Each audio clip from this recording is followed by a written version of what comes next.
Custo de vida, emprego e desemprego, cesta básica, tarifas públicas, salário mínimo. Agora, na Brasil Atual, a análise do DIEESE. E nós vamos conversar com Fausto Augusto Júnior, diretor técnico do DIEESE. Fausto, bem-vindo ao Jornal Brasil Atual em 2023 mais uma vez. Bom dia! Fausto? Estamos com uma dificuldade com o Fausto Augusto Júnior. A internet está com aquele nosso problema recorrente, a qualidade da internet, do sinal da internet. Ok, Fausto? Você já consegue nos ouvir? Eu ouço, você me ouve aí? Sim, agora sim, Fausto. Bem-vindo ao Jornal Brasil Atual. A gente começou 2023 já com aqueles velhos problemas da internet que a gente espera que no novo governo de Lula sejam resolvidos. E lembrando que a gente está em São Paulo, onde a internet não deveria dar essas variadas, né? Isso. Bom dia, Rafael. Bom dia a todos. Que tenhamos um 2023 transformador, cheio de mudanças para todos nós. E vamos falar sobre o início desse 2023 com a posse de Luiz Marinho no Ministério do Trabalho. Ele reafirmou mais uma vez, Fausto, que a prioridade do governo Lula será recuperar a política de reajuste do salário mínimo com a reposição da inflação, mais um aumento real como a média do PIB dos últimos 2 anos. É a reafirmação de uma medida já tomada nos primeiros governos de Lula, que causou um ótimo impacto para a economia, que fez e que ajudou a roda da economia a girar, né? Sem dúvida, Rafael. Ontem foi bastante importante a posse do ministro Marinho para o Ministério do Trabalho. Marinho já foi ministro do Trabalho, foi quem organizou e desenhou a política de valorização do salário mínimo no primeiro governo Lula. É importante agora essa retomada. O anúncio ontem foi bastante significativo porque recoloca uma ferramenta fundamental no processo de distribuição de renda aqui no Brasil. A política de valorização do salário mínimo, ela avança para além dos trabalhadores propriamente ditos que ganham salário mínimo. Ela impacta diretamente os aposentados, ela impacta diretamente a economia informal, que tem o salário mínimo como sua referência, e ela, de certo modo, sinaliza aquilo que o presidente Lula vem falando desde a sua campanha, que é colocar o pobre no seu orçamento. Ou seja, o debate com relação à valorização e melhoria da renda foi um tema bastante significativo ontem. De alguma forma, a gente viu ali também o debate sobre enfrentar as diferenças que a gente tem hoje e as desigualdades do mercado de trabalho. A desigualdade entre homens e mulheres, a desigualdade entre negros e brancos, as desigualdades regionais. De certo modo, tudo isso está agora na agenda do atual governo e foi falado e foi colocado ontem na posse do ministro Marinho, e não só na posse dele, mas de outros ministros que a gente viu também, seja no Ministério das Mulheres, seja no Ministério dos Direitos Humanos. Quer dizer, tratar de lidar com as nossas desigualdades é algo e é uma prioridade para o atual governo. É uma prioridade transversal em todas as pastas do governo, realmente. Mas o Marinho ontem também defendeu, Fausto, que o governo Lula tente alterar no Congresso Nacional e de maneira fatiada a reforma trabalhista que foi aprovada pelo Temer.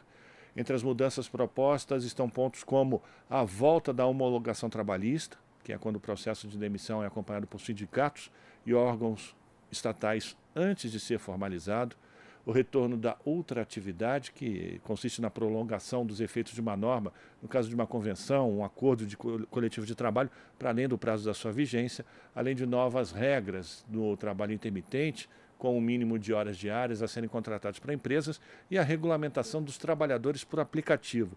Queria que você fizesse uma avaliação desses pontos de uma maneira geral, claro, senão a gente fica aqui o jornal inteiro para falar ponto por ponto, mas como é que você avalia esses itens levantados pelo Marinho como prioridades para começar a fazer esses ajustes naquilo que foi chamado por muitos de nós como uma reforma trabalhista e não uma reforma trabalhista durante o governo Temer? Então, Rafael, o primeiro problema, o grande problema que nós tivemos na reforma trabalhista foi a falta de diálogo. A reforma trabalhista foi empurrada por conjunto dos trabalhadores, sem nenhuma conversa com ninguém, nenhuma entidade sindical, nenhuma central sindical participou desse debate. E que, de alguma forma, ela já tem aí, desde 2017, nós já estamos indo aí para o 6º ano da reforma, e ela se mostrou bastante insípida no que se diz respeito à geração de postos de trabalho e formalização. Ao contrário, né, você viu um aumento da informalidade, uma diminuição da renda e uma taxa de desemprego que subiu de patamar. Eu acho que esse é um dado significativo aí quando a gente faz um balanço da reforma trabalhista. Agora, o que está colocado é abrir-se o debate. É importante que a sociedade debata, trabalhadores, governo e empresários, sobre o que é o novo marco do trabalhador, não? O que são os novos marcos da relação trabalhista. É importante a valorização da negociação coletiva, é importante o fortalecimento das entidades sindicais, é importante compreender que o movimento sindical é o ator fundamental no processo democrático, ou seja, tem uma mudança que passa por ali, não só do ponto de vista pontual de um item ou outro, mas da sua estrutura, ou seja, o que está por trás, o que está ali dentro, por trás que, de certo modo, organizou a reforma trabalhista. Eu acho que esse é o primeiro grande debate que precisa ser feito e deverá ser feito ali no Ministério do Trabalho. Ontem, na posse do ministro Marinho, estavam as centrais sindicais, estavam os empresários, estavam membros diversos do governo, da fiscalização. Tem toda uma remontagem de um ministério que, vamos lembrar, que até bem pouco tempo atrás não existia e que, de fato, começa a existir a partir de amanhã. Quando a gente vai olhando para tudo isso, a gente vai vendo que o debate da reforma trabalhista é um item importante, é um item fundamental e que, de certo modo, vai inaugurar, dentro da discussão trabalhista, a questão da participação social, o diálogo social e o fortalecimento da negociação coletiva, já de imediato, de um item significativo, que é o debate sobre a reforma trabalhista. Agora, Fausto, é impressionante como rapidamente começou a reverberar pela mídia que está a serviço desse mercado financeiro, enfim, do capital de uma maneira geral, as críticas com relação à possibilidade de rever algumas dessas medidas que foram tomadas durante a chamada reforma trabalhista e que, na prática, não apresentaram nenhum efeito de qualidade para o mundo do trabalho. Não gerou mais empregos, não melhorou os salários. E aí, quando você fala em rever essas normas, o mercado rapidamente já começa a gritar, chiar, com medo. Mas aí, né, Rafael, o mercado não é só um chiar, o mercado ele ganha dinheiro quando o dólar sobe, ele ganha dinheiro quando o dólar cai, ele ganha dinheiro quando a bolsa sobe, quando a bolsa cai, ou seja, tudo isso faz parte do movimento de especulação financeira que acontece por dentro do mercado financeiro.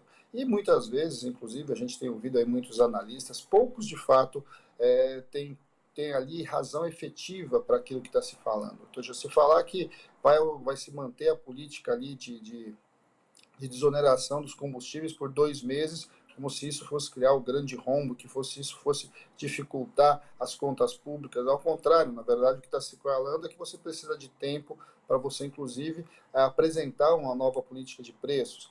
Quando você tem a mudança agora do presidente da Petrobras, você vai ver ali flutuações no mercado. Ainda as coisas estão se acomodando, né? O Brasil parece que desacostumou, a partir do governo Bolsonaro, de ter tranquilidade, né? Ou seja, o que o governo Lula está trazendo agora é tranquilidade. Você não vai fazer grandes mudanças e mudanças de maneira atabalhoada, de maneira sem diálogo. As mudanças vão acontecendo. E isso o mercado vai precisar vai precisar entender, vai precisar aprender com isso, até porque isso vai fazer parte das suas taxas de retorno. Nós estamos voltando para uma lógica econômica em que você busca a estabilidade de um lado, que você busca a previsibilidade do outro, que você não vai trazendo grandes reformas, grandes mudanças, você vai fazendo isso dialogando com a sociedade e com o conjunto dos atores. E dentro dos atores está o mercado em geral, não só o mercado financeiro. Está os trabalhadores, está os empresários, está o próprio governo, está os estados, os municípios, ou seja, as mudanças não vão acontecer simplesmente porque o mercado financeiro quer isso ou o mercado financeiro quer aquilo. Na verdade, o que a gente vai assistir é um grande diálogo social, que é assim que se trabalha a partir da lógica democrática em qualquer país. Existe também um outro ponto que a gente pode comentar em outra oportunidade, né, Fausto, que é a posse também de Carlos Lupe como ministro da Previdência, uma pasta que tem um alcance sobre a vida de milhões de brasileiros e de trabalhadores. Então, ontem foi mais uma dessas conversas aí que o mercado ficou todo alvoroçado com a fala do ministro Carlos Lupe com relação a alterar pontos da reforma da Previdência. Agora, os pontos não foram falados, os pontos não foram apresentados e, na verdade, nós sabemos e já discutimos aqui em vários momentos o quão absurdos são algumas questões da Previdência. É óbvio que a gente trabalha, todos trabalham e defendem a sustentabilidade da Previdência, a estabilidade tributária e financeira. Tudo isso faz parte de um projeto decente de equilíbrio da Previdência, ou seja, você precisa trabalhar o equilíbrio das contas públicas, não há a menor dúvida. Agora, não faz o menor sentido, por exemplo, a gente continuar com uma pensão que corta metade do benefício das pensionistas, dos pensionistas, enfim, isso é um absurdo do ponto de vista da própria reforma. A reforma da Previdência de 19 tem vários problemas, sim, tem vários problemas do ponto de vista da reforma em si, mas também do seu processo de regulamentação. Rever pontos não quer dizer que necessariamente você vai desconstruir a Previdência, que você vai desconstruir inclusive as regras que foram ali colocadas em 19. Agora, certamente, você precisa olhar para aqueles absurdos que aconteceram, né? No caso da reforma trabalhista, eu quero dar um exemplo. Para mim, olhar o exemplo do que foi colocar a mulher gestante podendo trabalhar em espaços insalubres nível 3. Isso é um absurdo. Nós não vamos rever isso agora? É claro que nós vamos ter que rever.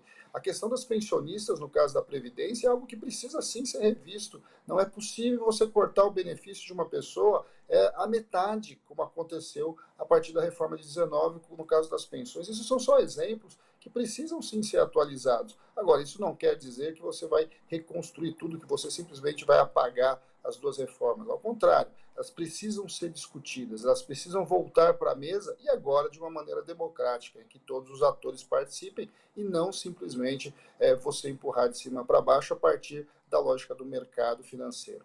É importante que a gente traga de volta o debate e se reaproprie a população, né, a sociedade brasileira precisa se reapropriar das grandes questões nacionais, dos grandes interesses, das grandes discussões, e aí sim você vai repactuando todo o nosso sistema de direitos, o nosso sistema tributário, todo esse arcabouço que, de certo modo, nos últimos 6 anos, foram sendo simplesmente desconstruídos e foram dados basicamente a partir de uma visão simples de mercado. O que nós estamos falando o tempo todo é que sim, as reformas precisam ser revistas, mas isso não significa que você vai voltar para o estágio anterior, até porque o estágio anterior não era bom.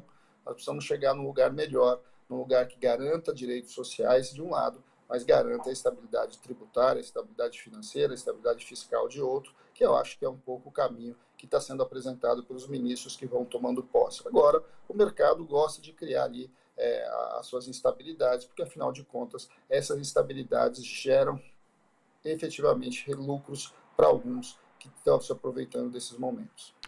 Agradecer a participação de Fausto Augusto Júnior, diretor técnico do DIEESE, primeira edição do Jornal Brasil Atual, com a sua participação. Muito obrigado, Fausto. Até uma próxima.